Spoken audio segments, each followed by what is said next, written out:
Israel और फिलिस्तीन अरबों के बीच पिछले शुक्रवार से भड़का संघर्ष थमने का नाम नहीं ले रहा। इजराइल ने तेल अवीव के पास स्थित अपने शहर लोड में दंगे के बाद इमरजेंसी घोषित कर दी है। लोड में कारों को जला दिया गया है और 12 लोग झड़पों में घायल हैं। शहर के मेयर का कहना है कि शहर में गृह युद्ध जैसी स्थिति बन गई है।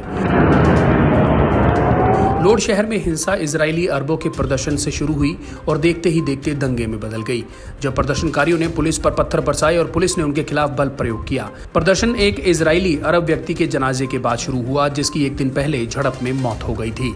इजरायली मीडिया के अनुसार कम से कम 12 लोग झड़प में घायल हो गए हैं। मीडिया में बताया गया है कि लोड में उपासना स्थलों और कई दुकानों व दफ्तरों को जला दिया गया है। वहीं समाचार एजेंसियों के अनुसार ऐसी खबर है कि कुछ यहूदियों ने एक गाड़ी पर पत्थर बरसाए, जिसे एक अरब व्यक्ति चला रहा था। इजराइल के भीतर बसे अरबों में इजरायली सेना और फलस्तीनी चरमपंथियों के साथ संघर्ष छिड़ने के बाद से असंतोष बढ़ता जा रहा है और वो कई शहरों में प्रदर्शन करने लगे हैं।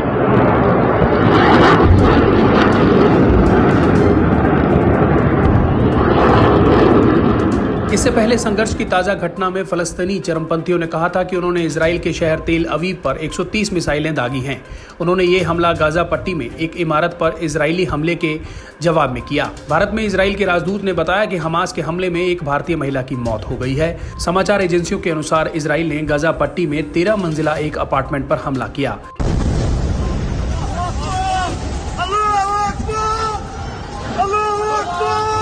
उन्होंने इसे 1.5 घंटे पहले चेतावनी दी थी और लोगों को घरों से बाहर निकल जाने को कहा था।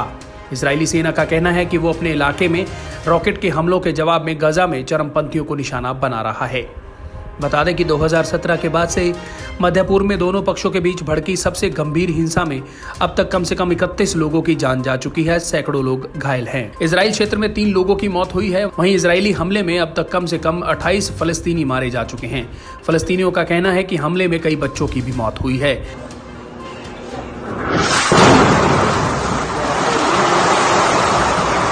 अंतर्राष्ट्रीय समुदाय ने दोनों पक्षों से संघर्ष बंद करने की अपील की है। राजनयिकों के अनुसार संयुक्त राष्ट्र संयुक्त परिषद बुधवार को स्थिति पर चर्चा करने के लिए बैठक करेगी।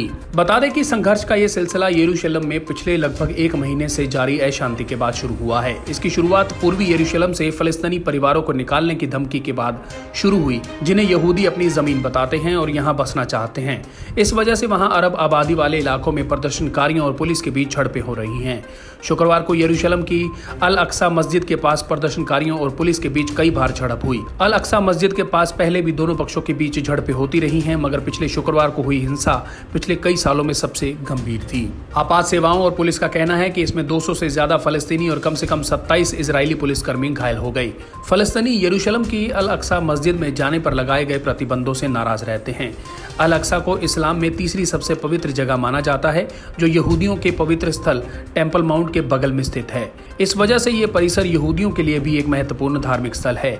गाजा पर नियंत्रण करने वाला हमास का कहना है कि वो अल अक्सा मस्जिद को इजरायली आक्रमण और चरमपंथ से बचाने के लिए कार्रवाई कर रहा है। ब्यूरो रिपोर्ट, सच कहूँ। देश विदेश की तमाम खबरों से जुड़े रहने के लिए सब्सक्राइब करें सच कहूँ और बेल आइकन प्रेस करके पाएं हर लेटेस्ट अपडेट सबसे पहले।